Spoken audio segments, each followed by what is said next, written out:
Bismillahirrahmanirrahim. Assalamualaikum warahmatullahi wabarakatuh. Innal hamdalillah nahmaduhu wa nasta'inuhu wa nastaghfiruh wa na'udzu billahi min shururi anfusina wa min sayyiati a'malina may yahdihillahu fala mudilla lahu wa may yudlil fala hadiyalah. Wa asyhadu an la ilaha illallah wahdahu la syarika lah wa asyhadu anna Muhammadan abduhu wa rasuluhu alladzi la nabiyya ba'dah. Alhamdulillah, jamaah salat subuh yang sama-sama mengharapkan ridha Allah. Di kesempatan ini kita bersyukur kepada Allah Subhanahu wa taala yang masih memperkenankan kita untuk bisa beribadah di pagi hari ini dan mengawali pagi ini dengan beribadah kepada Allah, dilanjutkan dengan berthalabul ilmi, dan kita harapkan semoga apa yang kita lakukan di pagi ini dicatatkan oleh Allah Subhanahu wa taala sebagai pemberat timbangan kebaikan kita di yaumil akhir. Jemaah sekalian, ini adalah pertemuan pertama setelah kita libur Idul Fitri, maka tidak ada salahnya ketika kita saling mendoakan dengan taqabbalallahu minna wa minkum. Semoga Allah Subhanahu wa taala menerima setiap amal-amal kita yang kita lakukan di bulan Ramadan. Jamaah sekalian, di pagi hari ini kita membawakan tema yaitu keadaan salat witir di zaman akhir. Kenapa kita bawakan materi ini? Yang pertama adalah salat witir atau salat malam ini merupakan kebiasaan-kebiasaan dari orang-orang saleh terdahulu. Bahkan ketika ada seorang muslim di zaman dulu, dia terbangun di malam hari kemudian tidak melakukan salat witir, maka ini adalah seseorang yang dianggap aneh dan dianggap asing. Karena kebanyakan orang di waktu itu melakukan salat malam. Dan ini terbukti dalam beberapa riwayat. Termasuk salah satunya adalah dalam kitab Tauhid, karya dari Syekh At-Tamimi rahimahullahu ta'ala, di dalam bab man haqqaqa tauhid dakhalal jannah bighairi hisab. Barang siapa yang dia mengamalkan atau bertauhid kepada Allah dengan sebenar-benarnya tauhid, maka dia akan masuk ke dalam syurga dengan tanpa hisab. Tapi kita bukan sedang membahas materi tauhid, tapi riwayat yang dibawakan oleh beliau menyebutkan riwayat dari Husain bin Abdurrahman. Husain bin Abdurrahman dia berkata, kuntu inda Sa'id bin Jubair. Saya pernah berada di hadapan Sa'id bin Jubair. Faqala, maka Sa'id bin Jubair mengatakan, ayyukum ra'a al-kaukab alladhi inqadda al-barihah. Siapakah di antara kalian yang ketika di malam tadi menyaksikan ada bintang jatuh? Maka pada saat itu Sa'id bin Jubair bertanya kepada orang-orang di dalam obrolan mereka, mengatakan, siapa di antara kalian yang melihat bintang jatuh semalam? Maka pada saat itu Husain bin Abdurrahman mengatakan, faqultu ana. Maka dia mengatakan, saya melihat, semalam saya melihat bintang jatuh. Amma anni lam akun fis shalah. Adapun saya pada saat melihat bintang jatuh bukan dalam keadaan sedang salat. Riwayat ini menunjukkan jemaah sekalian bahwasanya kenapa Husain bin Abdurrahman mengatakan, saya melihat bintang jatuh semalam, amma anni lam akun fis shalah, sedangkan aku bukan dalam keadaan salat. Tidak sholat tapi diberitahu kepada orang lain. Kenapa demikian? Para ulama mengatakan bahwasanya kebiasaan orang terdahulu ketika mereka terbangun di malam hari, maka bisa dipastikan mereka melakukan sholat malam. Dan Husain bin Abdurrahman, dia tidak ingin orang berprasangka kepadanya kalau dia bangun dalam keadaan sholat malam. Enggak. Kenapa? Karena pada saat itu dia tidak sholat malam. Kenapa? Walakin ludirtu. Pada saat itu aku disengat kalajengking dan sedang diruqyah. Pada saat malam hari terbangun, Husain bin Abdurrahman itu melihat bintang jatuh bukan dalam keadaan sholat, tapi beliau sedang diruqyah karena disengat kalajengking. Kenapa beliau mengatakan lam akun fis shalah, tapi saya bukan dalam keadaan salat? Karena kebanyakan orang di zaman itu kalau bangun di malam hari sudah dipastikan salat.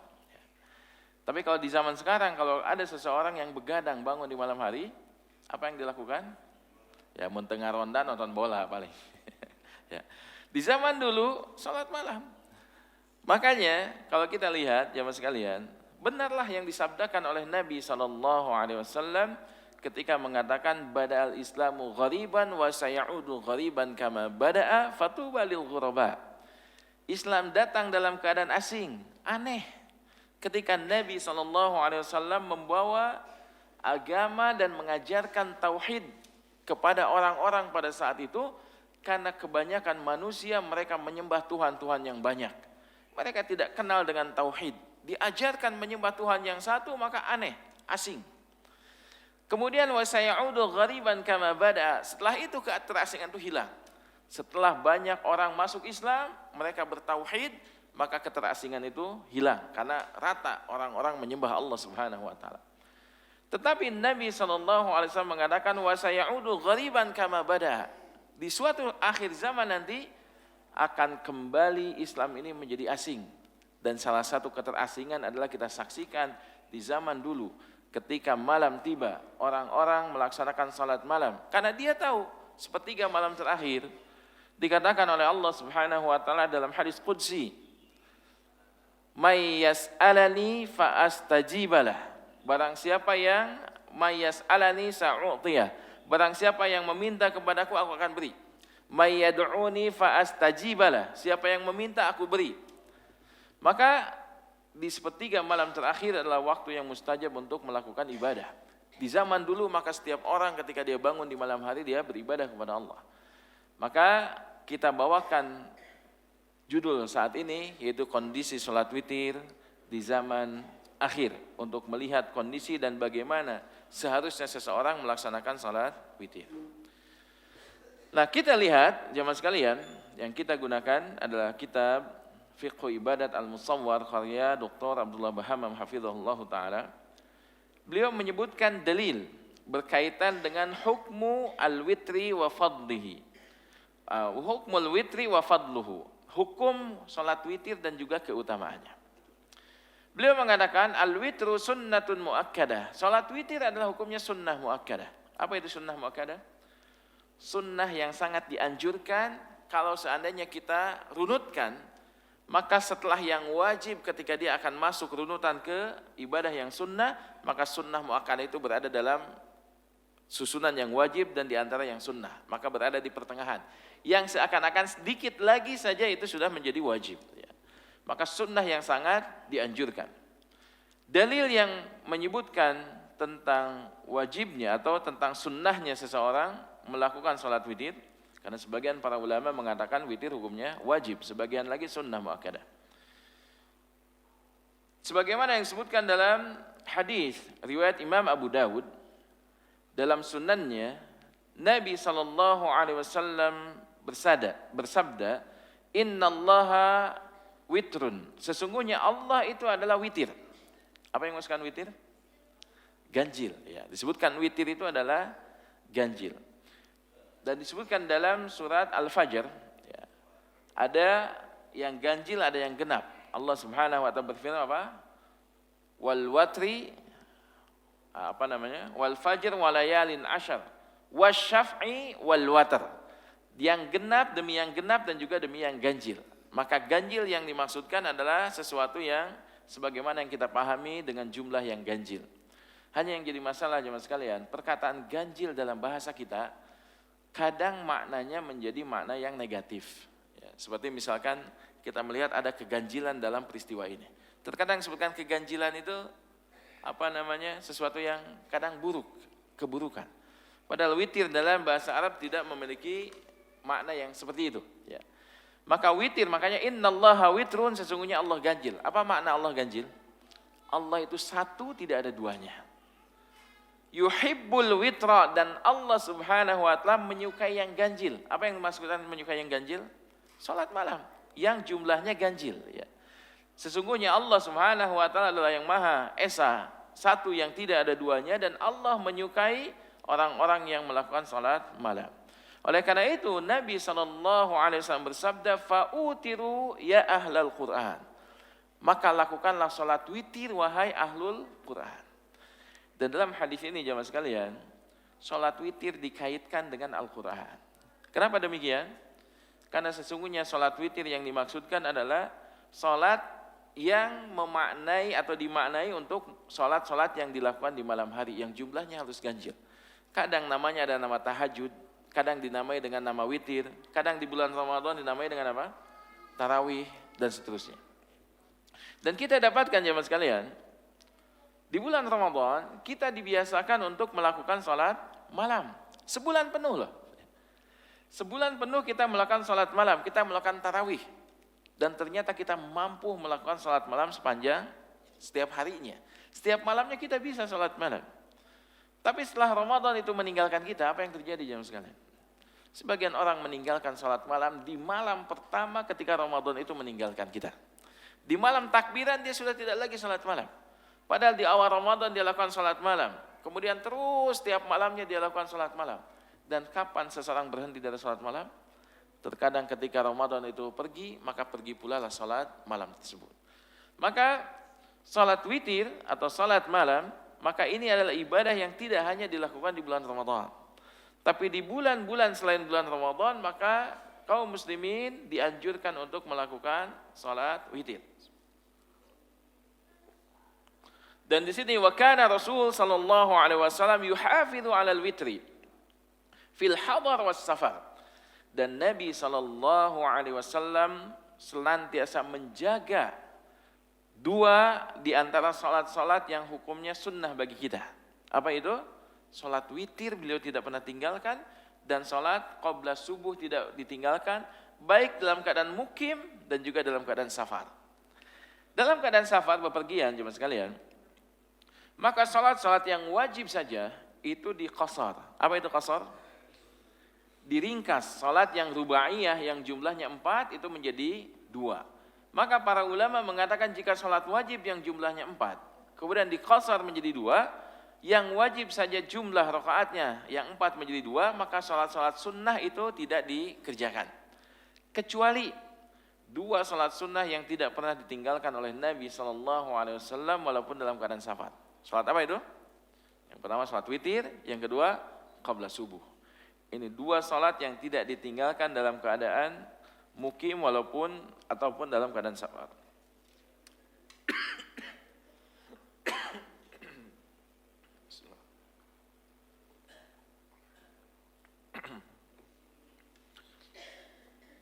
Kemudian penulis hafizahullah ta'ala mengatakan aqallal witri raf'atan wahidatan. Beliau memberikan catatan tata cara untuk salat witir. Maka salat witir itu paling sedikit berapa jumlahnya? 1 rakaat. Seseorang ketika akan melaksanakan salat witir dalam 1 malam, itu paling sedikit itu 1 rakaat. Ini juga berdasarkan hadis dari Nabi SAW ketika beliau bersabda, "Idza khasyitum as-subha fasalli rak'atan wahidatan." Jika engkau khawatir waktu subuh akan tiba, dia tidur kemudian terbangun dan ketika dia bangun sudah dekat dengan waktu subuh. Kalau dia lakukan sholat lebih dari 1 rakaat, khawatir ketika dia sholat kemudian subuh tiba. Maka ketika khawatir waktu subuh tiba, maka hendaklah dia melakukan sholat witir dengan 1 rakaat saja. Wa aktsaruhu 11 atau 13.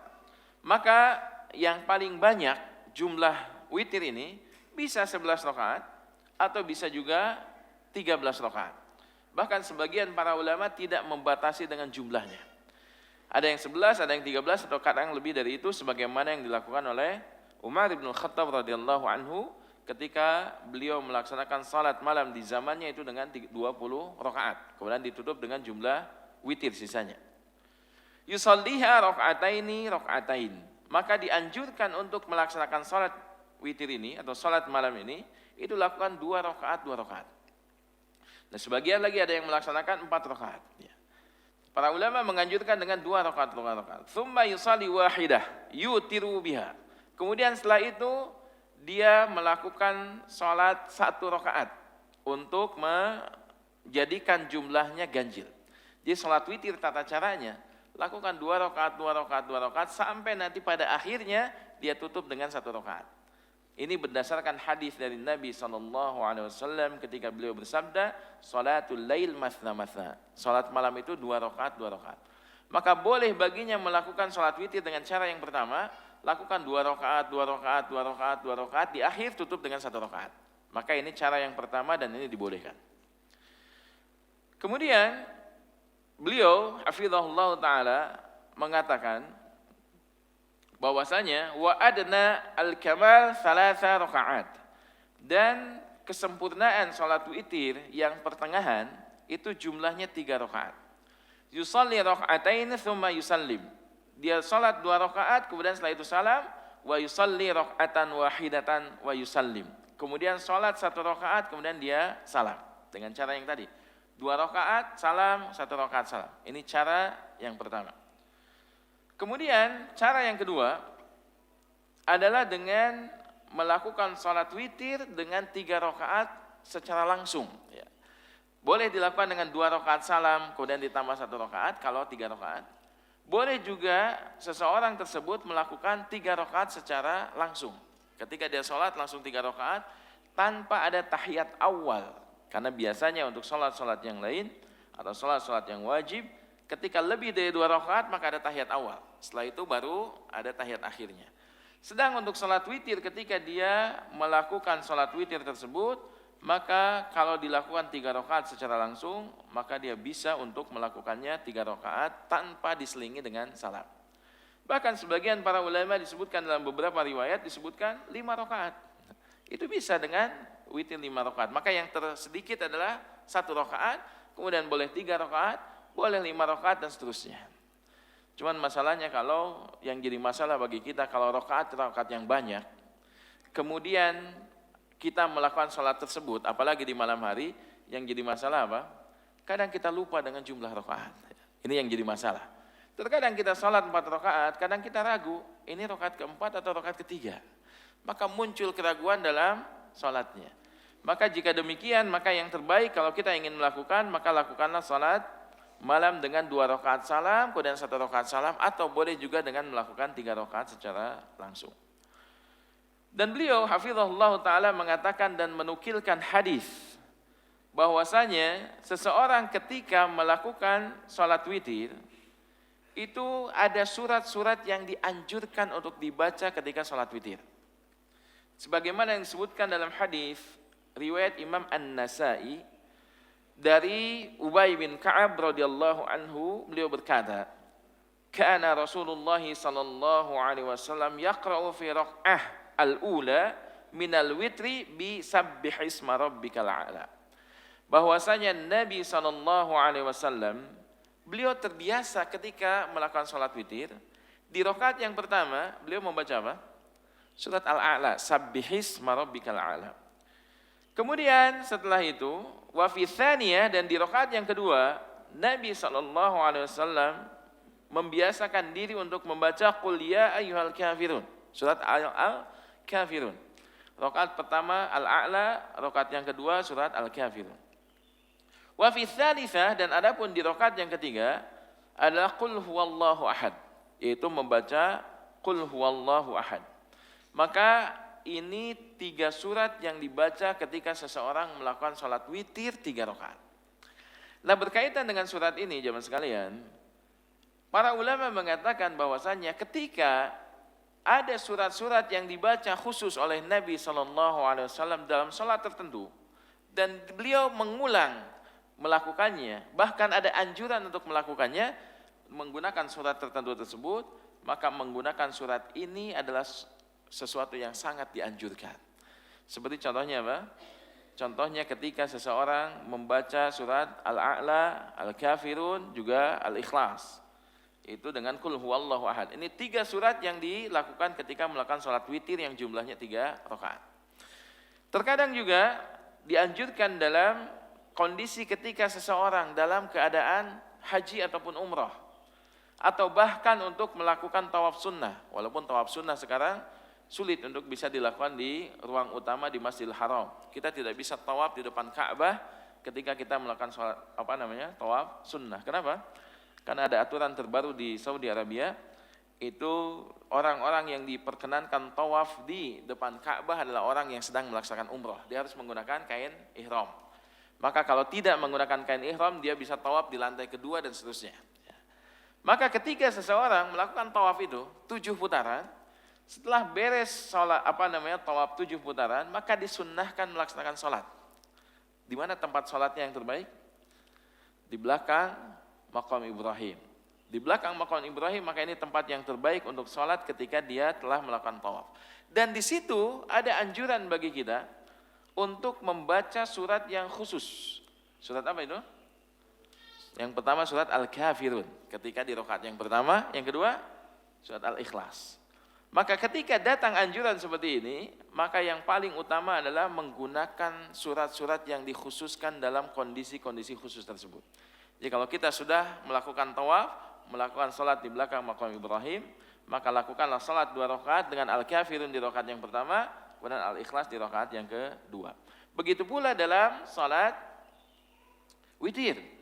Ketika Nabi menganjurkan, sebagaimana yang disebutkan oleh riwayat Imam An-Nasai, disebutkan rakaat pertama adalah Al-A'la, yang kedua Al-Kafirun, yang ketiga surat Al-Ikhlas. Sekarang pertanyaannya, bolehkah membaca surat selain surat yang 3 tadi dalam salat witir kita? Boleh atau tidak?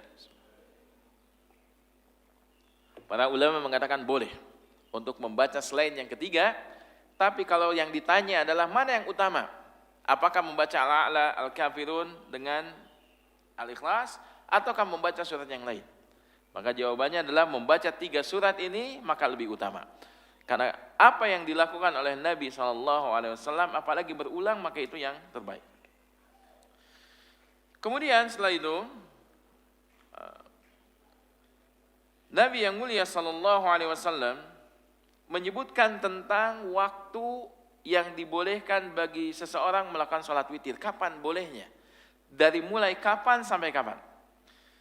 Penulis mengatakan berkaitan dengan waktu ini, bahwasanya dibolehkan bagi seseorang min ba'di salatil isya ila tulu'il fajr. Dibolehkan bagi seseorang melakukan sholat witir itu mulai dari ba'da sholat isya sampai sebelum datangnya waktu fajar. Jadi kalau ada seseorang sholat witir ba'dal maghrib, dibolehkan atau tidak? Belum dibolehkan. Dibolehkan sholat witir itu mulainya dari ba'dal isya sampai sebelum terbitnya fajar. Wa adau fi thuluthil akhir minal laili afdal. Dan di antara waktu kedua itu, awalnya mulai dari terbit waktu isya, ketika matahari sudah hilang cahaya seluruhnya di langit, tidak ada lagi sisa cahaya, itu waktu isya, sampai terbitnya fajar, ini waktu yang panjang. Nah, kalau kita bicara mana yang waktu yang paling afdal di antara jeda waktu badal isya sampai menjelang subuh, di manakah waktunya yang paling afdal? Maka beliau mengatakan fi thulutsil akhir minal laili afdal. Melakukan salat di sepertiga malam terakhir itu adalah yang paling afdal. Sepertiga malam terakhir bagaimana cara menghitungnya, jemaah sekalian? Hitungnya adalah hitung dari awal malam kemudian sampai akhir malam, yaitu menjelang subuh. Berapa jam itu waktunya? Awal malam itu kapan waktunya? Ba'da maghrib atau ba'da isya? Nah, para ulama mengatakan tentang berkaitan dengan malam, itu sebagian ada yang mengatakan ba'dal isya kalau dikaitkan dengan witir. Tapi kalau dikaitkan dengan malam secara umum, maka kapan waktu yang disebutkan malam? Ba'da maghrib. Dalil yang menunjukkan kalau maghrib itu sudah masuk malam, mana dalilnya? Adalah dalil yang berkaitan dengan saum. Allah Subhanahu wa ta'ala berfirman dalam Al-Qur'an, wa atimus shiyam ilal lail. Maka sempurnakanlah saum kalian sampai malam. Ketika kita berbuka dalam saum kita, kapan waktunya? Maghrib atau isya? Waktu maghrib. Maka para ulama mengatakan terbenamnya matahari ini adalah awal waktu malam. Maka ketika kita menghitung malam, hitunglah mulai dari maghrib sampai menjelang subuh. Misalkan kita hitunglah, misalkan maghrib jam 6 sore, jam 6 malam. Kemudian subuh itu 4:30, berarti kita hitung. Jam 6, 7, 8, 9, 10, 11, jam 12. Jam 1, jam 2, jam 3, jam 4. Jam 4, 4:30, berarti sekitar 11 jam setengah. Berarti kurang dari 12 jam. Dan sekitar 11 jam, 11 jam setengah. 11 jam setengah kalau kita bagi waktu tersebut menjadi 3, maka sepertiganya berapa? Sekitar 3 jam lebih. 3 jam lebih, 3 jam, 1 jam setengah dibagi 3, berarti berapa? 3 jam setengahan ya, 3 jam setengah. Ya.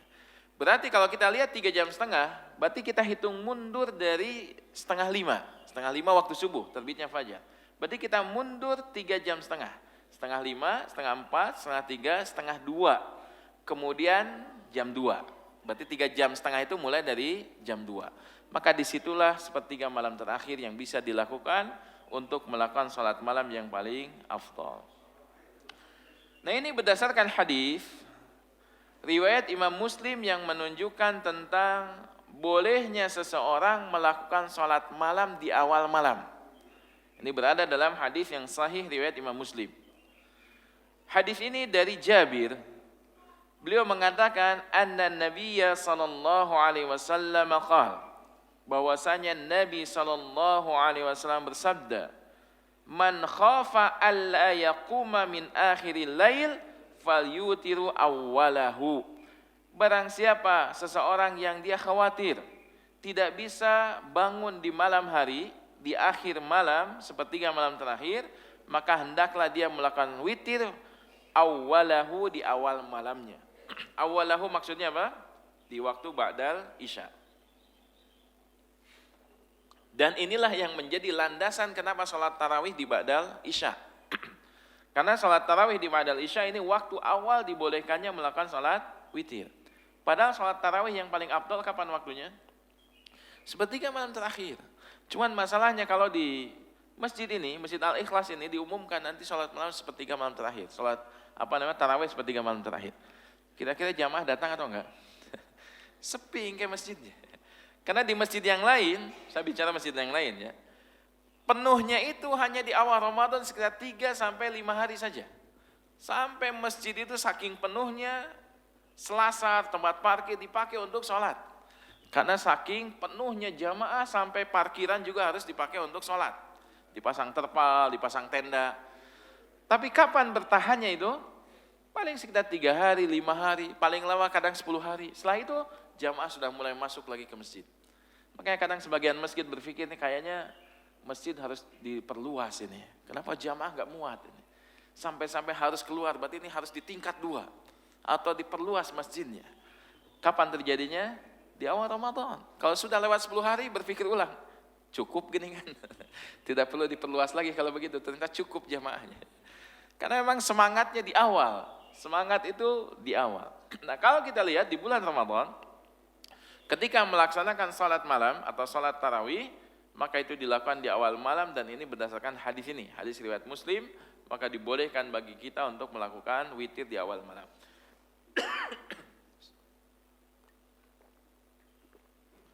Cuman ketika dia melakukan witir di awal malam, akan muncul masalah lain. Terus nanti ketika di akhir malam dia bangun dan ingin sholat malam, terus bagaimana? Karena ada sebagian persepsi masyarakat yang dia berpikir kalau witir itu adalah sholat terakhir dan tidak boleh ada sholat setelah witir.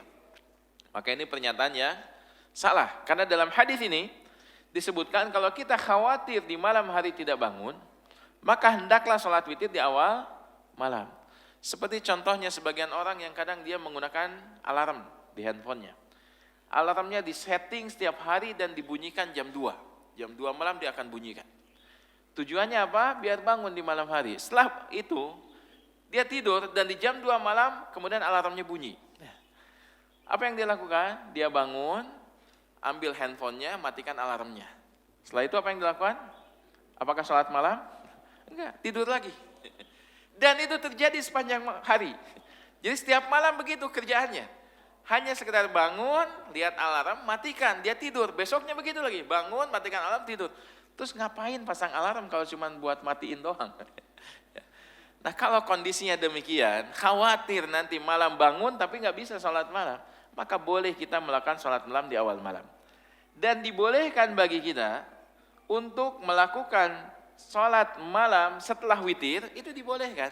Jadi kalau kita sholat witir 3 rakaat ba'dal isya, sepertiga malam terakhir kita bangun jam 2.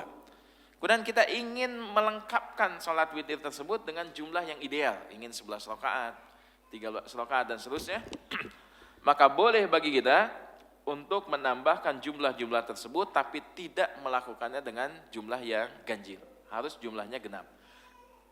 Bismillah. Kenapa demikian? Karena dalam hadis riwayat Imam Abu Dawud, Nabi yang mulia SAW bersabda, la witrani fil lail. Tidak boleh ada 2 witir dalam satu malam. Witir itu artinya apa tadi? Ganjil. Kalau ada 2 witir, ganjil ditambah ganjil, hasilnya apa? Genap. Padahal hukum asal salat malam adalah ganjil. Maka tidak boleh bagi seseorang melakukan witir 2 kali. Witir itu hanya 1 kali dalam satu malam, bahkan Nabi SAW melarangnya, la witrani fil lail. Tidak boleh ada 2 witir dalam satu malam.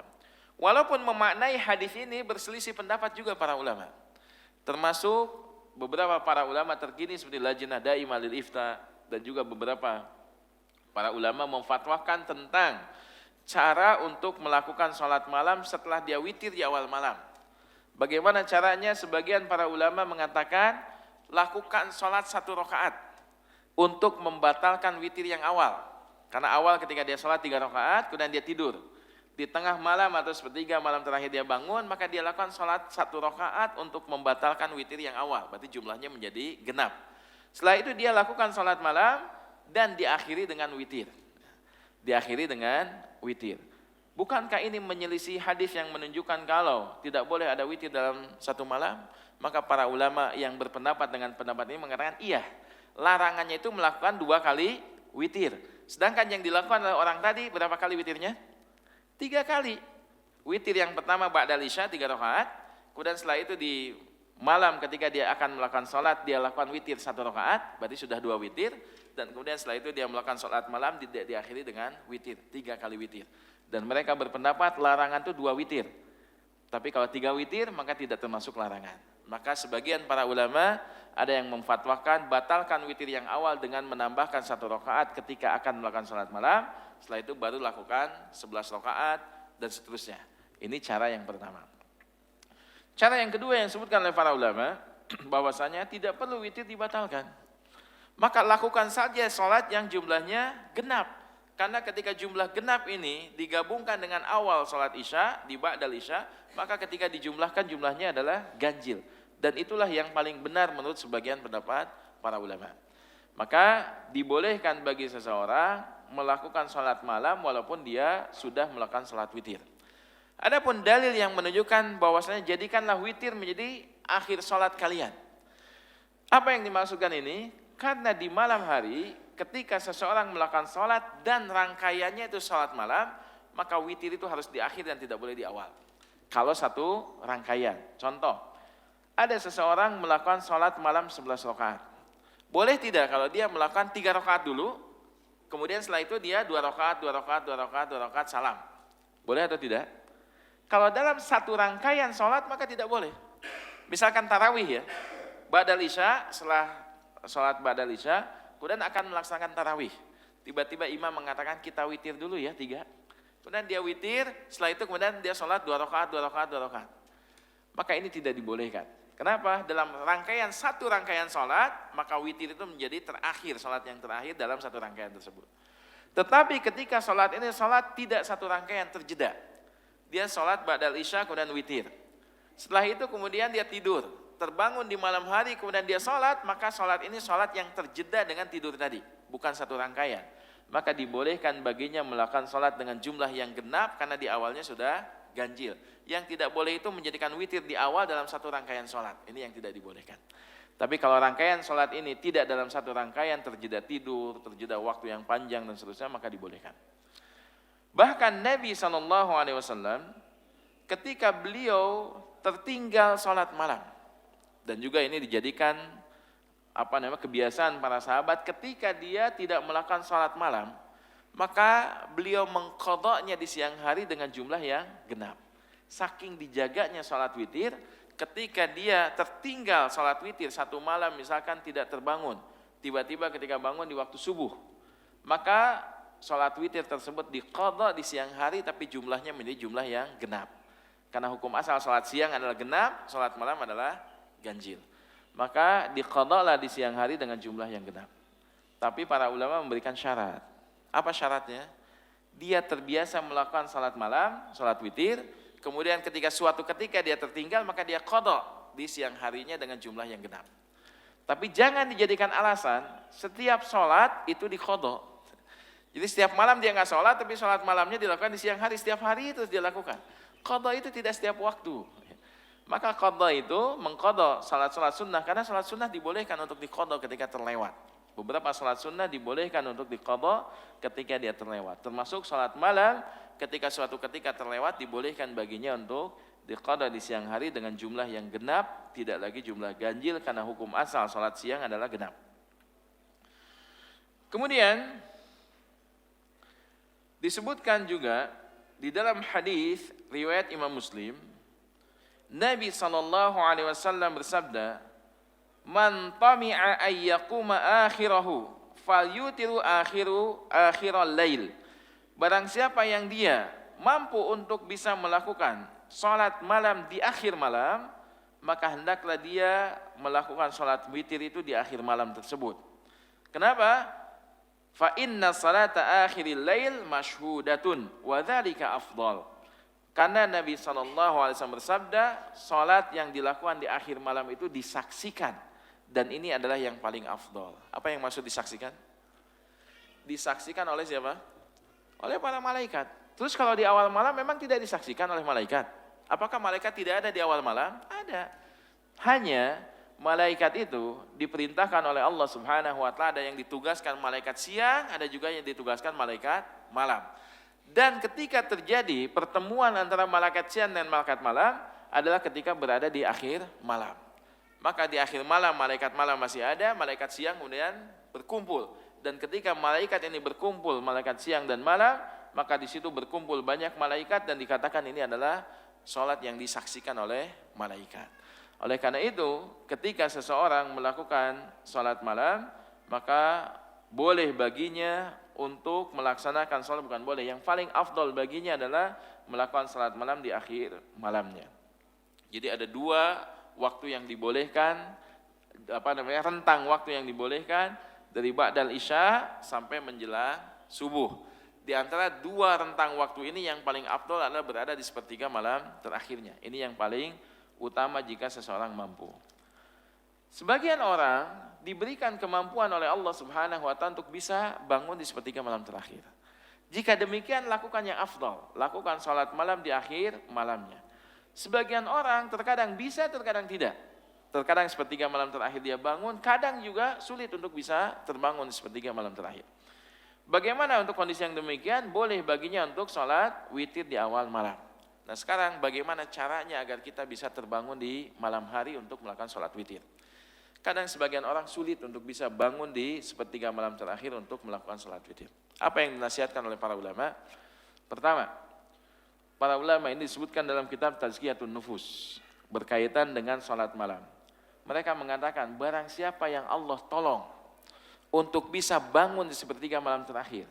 Ingat ya, barang siapa yang ditolong oleh Allah. Maknanya apa? Kita bangun di sepertiga malam terakhir bukan karena kita yang hebat, tapi Allah yang membantu kita untuk bisa bangun di sepertiga malam terakhir. Nah barang siapa yang ingin ditolong oleh Allah bangun di sepertiga malam terakhir, maka hendaklah jadikan di siang harinya dia tinggalkan kemaksiatan. Karena orang yang bermaksiat di siang hari, maka Allah Subhanahu wa taala akan menyulitkan dia bangun di malam hari. Bahkan sebagian para salaf terdahulu mengatakan apa? Pernah beliau melakukan satu kesalahan dan dosa. Disebabkan karena dosa tersebut menyebabkan 6 bulan dia sulit untuk melakukan salat malam, kesiangan lagi. Maka dosa yang dilakukan di siang hari itu akan berefek kepada ibadah kita di malam hari. Kalau siang dipenuhi dengan dosa, maka dipastikan malamnya sulit untuk bisa melakukan ibadah kepada Allah Subhanahu wa taala. Maka setiap kita kalau susah bangun pagi, maka perhatikanlah kondisi kita di siang hari. Barang siapa yang dia bermaksiat kepada Allah di siang hari, maka dia akan sulit untuk beribadah kepada Allah di malam hari. Ini yang pertama. Cara agar kita bisa bangun di sepertiga malam terakhir untuk melakukan sholat malam, maka hindari kemaksiatan. Yang kedua adalah jaga niat ikhlas kita. Ketika kita akan melakukan sholat malam, maka jaga niat ikhlas kita. Sungguh-sungguh kalau kita ingin melakukan sholat malam. Kadang ada sebagian orang, dia ingin melakukan sholat malam tapi hanya sekedar niat, tapi dia berniat untuk tidak beramal. Karena dia tahu, kalau ada seseorang berniat sholat malam, kemudian kesiangan, maka dicatatkan sebagai amal soleh atau tidak? Dicatatkan. Niat kebaikan, baru niat saja sudah dicatatkan satu kebaikan. Maka terkadang sebagian orang dia melakukan, saya mau niat sholat malam, tapi sholat malamnya hanya sekedar niat saja, dan di malam harinya dia tidak melakukan sholat malam. Jadi niat sholat malam, tapi niat untuk tidak melakukan sholat malam. Ya tadi niat sholat malam itu dengan apa? Pasang alarm, berharap nanti malam bangun. Tapi dalam hatinya sudah berkata, yang penting mah bangun, nanti tidak sholat malam juga nggak apa-apa, yang penting niat. Ini salah, perbuatan yang salah. Orang yang benar adalah ketika niat, nih kaidah niat, dan ini dikatakan oleh sebagian para ulama, termasuk Syekh Muhammad bin Shalih Al-Utsaimin rahimahullahu taala, dikatakan niat, maka tidak ada satu niat yang diniatkan oleh seseorang kecuali dia akan ikuti dengan amal. Jadi kalau dia berniat dengan sesuatu, pasti akan ada amal yang akan dia lakukan. Dan tidak dikatakan niat kalau dia berniat dalam hati tapi tidak diikuti dengan amal. Contoh, ada seseorang kalau ditanya, sudah niat berhaji atau tidak? Sebagian orang mengatakan apa? Iya, saya berniat ingin berhaji. Tapi ketika ditanya, tos daftar teh acan daftar, ya itu belum niat. Karena dia punya keinginan tapi tidak dilanjutkan dengan amal. Tidak ada usaha untuk menuju kepada amal tersebut. Maka ini belum dikatakan sebagai niat, tapi ini dikatakan sebagai angan-angan saja. Dia berangan-angan ingin melaksanakan haji. Ketika ditanya, Anda berniat untuk umroh tidak? Iya, niat. Tos nabung tak acan? Henteu, nya kumaha umrohnya. Kalau dia ingin berniat untuk melakukan umroh, melakukan haji, dan ini ibadah yang membutuhkan harta. Dan dia sulit untuk bisa melakukan hal tersebut kalau dia tidak menempuh jalan tersebut. Maka Syekh Utsaimin rahimahullah ta'ala dan beberapa para ulama mengatakan, tidak ada satupun niat yang dia niatkan kecuali akan diikuti dengan amal. Kaidah yang kedua yang beliau sebutkan, tidak ada satupun amal yang dilakukan dengan sadar kecuali akan diawali dengan niat. Ini dua kaidah yang sangat besar. Tidak ada satupun amal yang dilakukan dengan sadar kecuali pasti diawali dengan niat. Seperti setiap kita saat ini ketika kajian ini, kemudian memilih duduk di tempatnya. Dan tidaklah dia memilih di tempat tersebut kecuali dia berniat, saya duduknya di situ aja. Yang sebagian mungkin saya duduknya sebelah sini aja. Maka ini adalah amal yang dilakukan dengan sadar, maka itu diawali dengan niat. Oleh karena itu ketika seseorang ingin diberikan keistiqomahan oleh Allah Subhanahu wa taala untuk bisa menjaga salat malamnya dan dia bisa bangun di malam hari melakukan salat malam, maka pastikan niatnya ikhlas karena Allah Subhanahu wa taala. Berarti tadi yang pertama apa? Ketika seseorang ingin bangun di malam hari, jauhi kemaksiatan. Kemudian yang kedua, niat yang ikhlas. Yang ketiga, ilmu. Pelajarilah ilmunya. Karena seseorang bersemangat untuk beramal dan dia bisa istiqomah dalam beramal karena dia memiliki ilmunya, tahu keutamaannya. Ketika melakukan apa yang didapatkan, ketika ditinggalkan apa yang akan dia dapatkan, maka dia dengan ilmunya dia bersemangat untuk beramal. Maka kunci yang ketiga agar kita istiqomah melakukan salat malam adalah ilmu. Belajar tentang keutamaan salat malam, tata caranya dan lain sebagainya. Berarti ini sudah 3. Jauhi kemaksiatan, niat yang ikhlas, kemudian berilmu. Yang keempat, cara yang keempat adalah bergaulah dengan orang-orang yang soleh. Karena orang-orang yang soleh akan menyemangati kita. Lihat tadi, Husain bin Abdurrahman. Beliau bergaul dengan orang-orang yang soleh.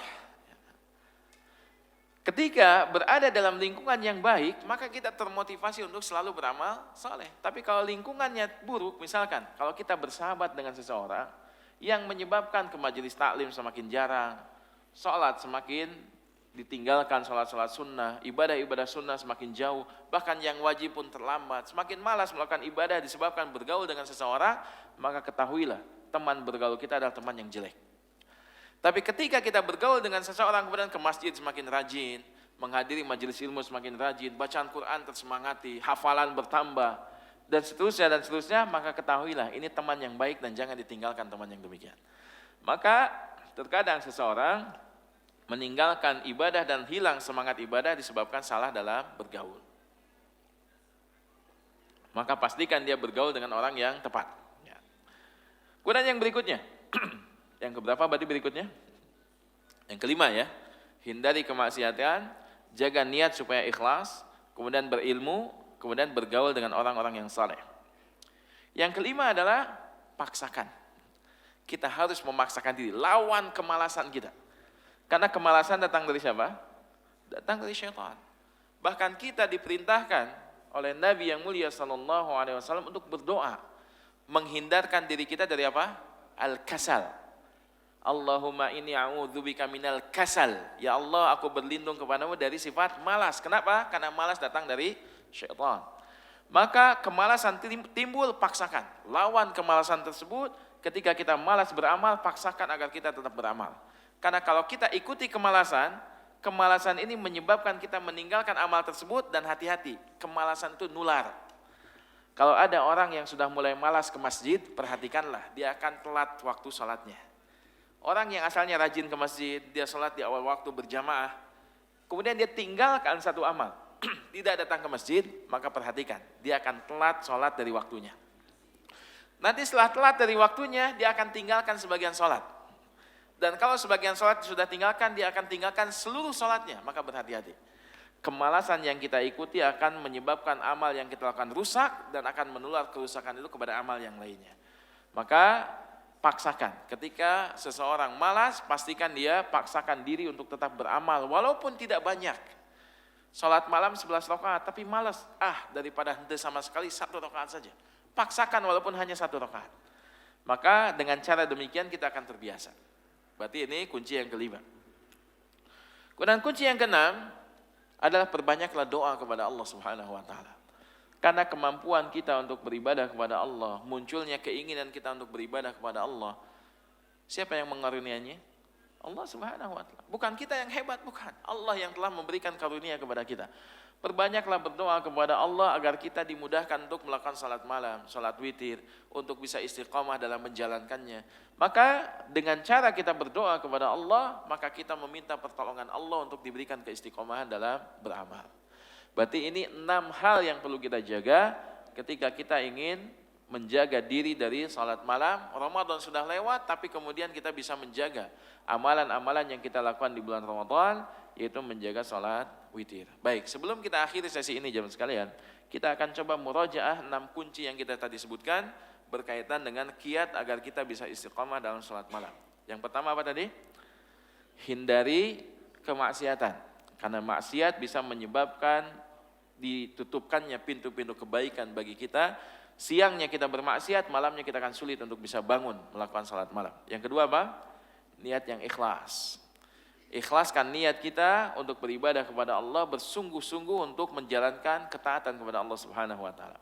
Yang ketiga apa? Ilmu. Pastikan kita berilmu dalam setiap amal yang kita lakukan, pastikan landasannya adalah landasan ilmu. Agar kita bisa mengetahui apa keutamaan dari ibadah tersebut. Kemudian yang keempat, bergaul dengan teman yang baik. Hindari pergaulan dengan teman-teman yang buruk yang menyebabkan kita hilang semangat dalam beramal. Kemudian yang kelima apa? Paksakan diri. Lawan kemalasan dengan memaksakan diri walaupun memang tidak ideal, tapi tetap kita melakukan dan jangan sampai meninggalkan seluruhnya. Kalau kita malas 11 rakaat tidak masalah. 9 rakaat saja, kalau 9 malas 7 saja, 7 malas 5 saja, 5 malas 3 rakaat saja, 3 malas 1 saja. Kalau 1 malas paksakan, jangan sampai hilang yang 1 itu. Tidak boleh kita sampai kehilangan yang 1 rakaat tersebut.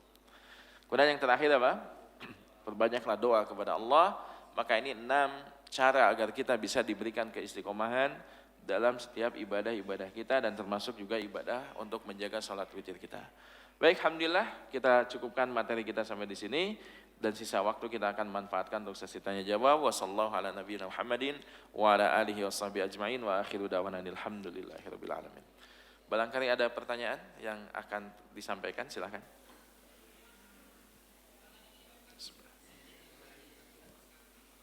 Ada mikrofonnya, silakan. Tuh ada bapak dan juga ada ibu bergantian. Oh, ibu dulu, masya Allah. Bapak-bapak yang mengalah.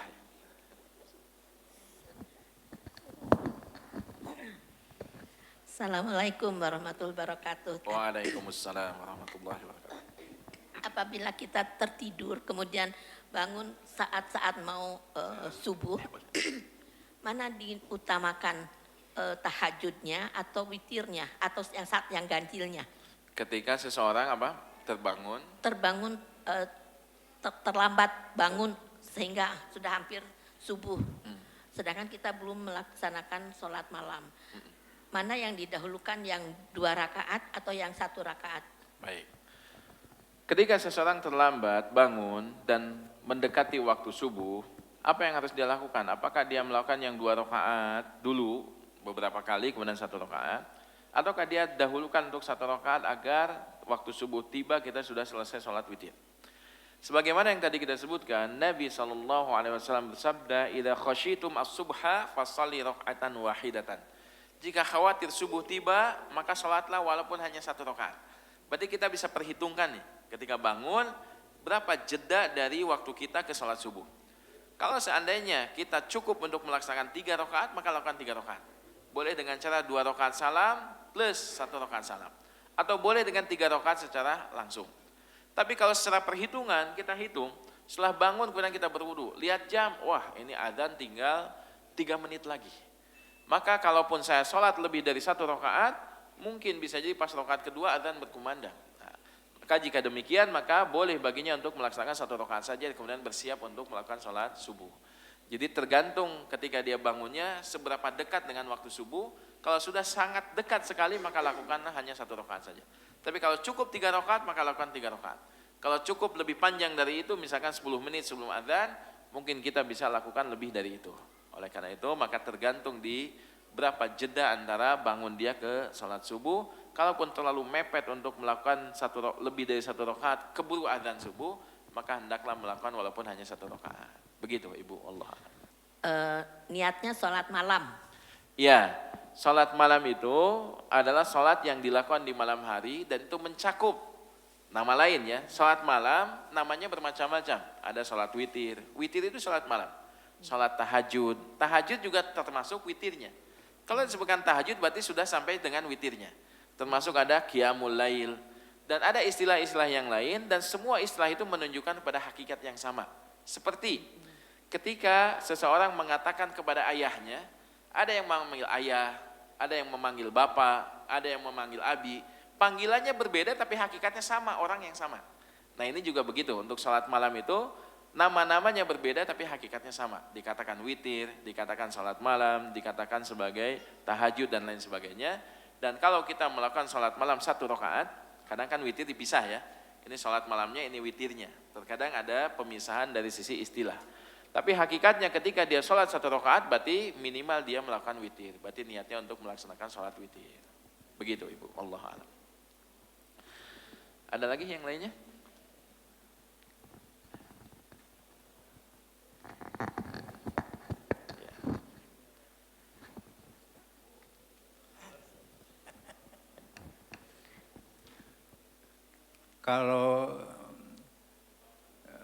Kalau saya suka sering ragu itu, apa ini 3 rakaat atau 2 rakaat itu bagaimana itu?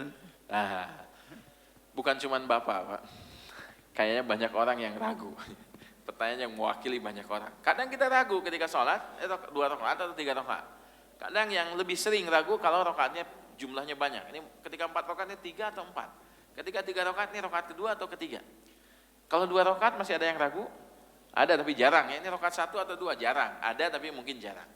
Nah kalau seseorang ragu, maka apa yang harus dilakukan? yang dia lakukan apa? Hilangkan keraguan dengan mengambil yang yakin.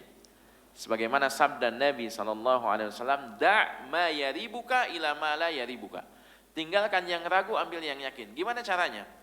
Kalau kita ragu nih, sholat kita 2 rakaat atau 3 rakaat. Maka hakikatnya ketika kita ragu ini 2 atau 3, maka yang yakin itu adalah 2. Yang ragunya berapa? 3. Yang 3-nya sudah atau belum? 2-nya itu yakin. Ketika kita ragu ini 2 rakaat atau 3 rakaat, hakikatnya 2 itu yakin sudah, yang ragu itu 3-nya sudah atau belum, kan begitu. Maka kalau demikian ambil yang yakin. Yakini kalau kita sedang dalam keadaan 2 rakaat, kemudian tambahkan 1 rakaat, setelah itu untuk menghilangkan kekurangan dan keraguan tersebut adalah dengan cara sujud sahwi.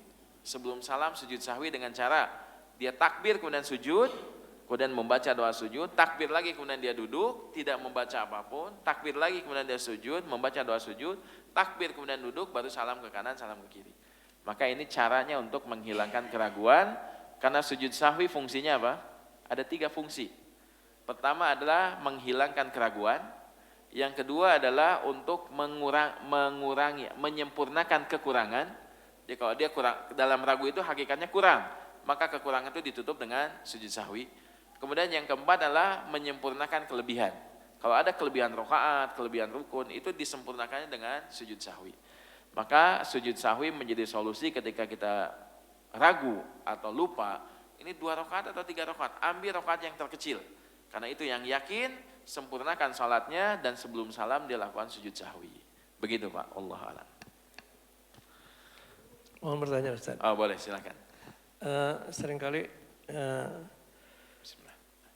kita terbangun katakanlah 2:30 gitu ya.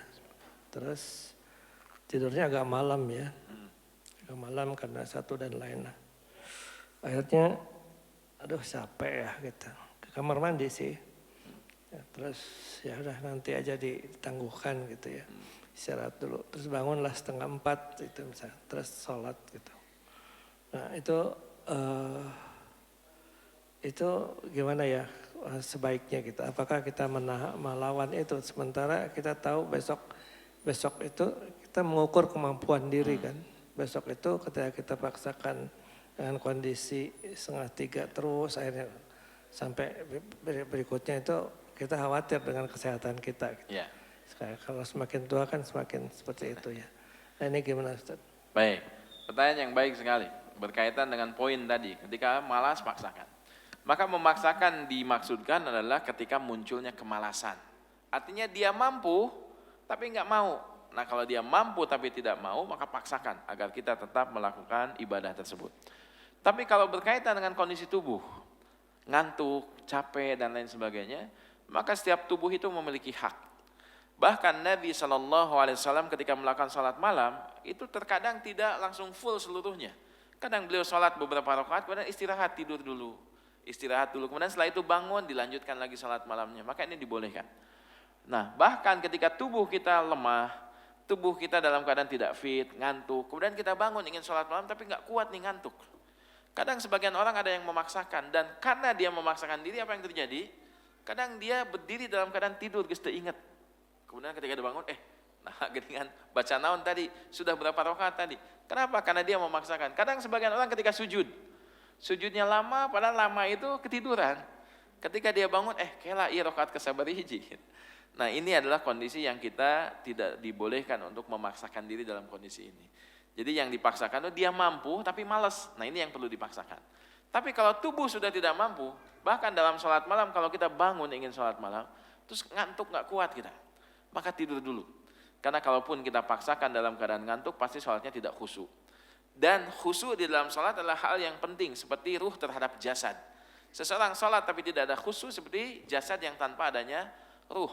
Maka dalam kondisi tertentu ketika tubuh lelah, ketika ngantuk berat, maka tidak masalah, tidur saja dulu. Tunaikan hak tubuh kita, nanti ketika dia terbangun, kemudian bangunnya sudah mendekat ke sholat subuh, tidak masalah, kalaupun hanya sekedar 1 rakaat. Karena tubuh memiliki hak dan biasanya kondisi ini kan tidak berulang. Hanya dalam kondisi ketika kita kelelahan, kecapean, baru ada kondisi-kondisi seperti ini. Tapi nanti ketika waktu kita tubuhnya fit dan lain sebagainya, maka kita lakukan dengan sempurna. Jadi dipaksakan itu karena mampu tapi dia nggak mau, itu yang perlu dipaksakan. Tapi kalau tubuhnya sudah tidak mampu, maka tidak perlu untuk dipaksakan dalam kondisi ini. Begitu Pak, wallahu a'lam. Baik, alhamdulillah sudah jam 6:09. Kita cukupkan pertemuan kita. Semoga Allah Subhanahu wa taala menjadikan pertemuan kita pertemuan yang diberkahi, dan semoga Allah Subhanahu wa taala mengampuni setiap dosa-dosa kita, dan semoga Allah Subhanahu wa taala mengumpulkan kita kembali di surga Allah Subhanahu wa taala. Kita cukupkan dan kita tutup dengan doa kifaratul majlis. Subhanakallahumma bihamdika asyhadu an la ilaha illa anta astaghfiruka wa atubu ilaik. Wassalamualaikum warahmatullahi wabarakatuh.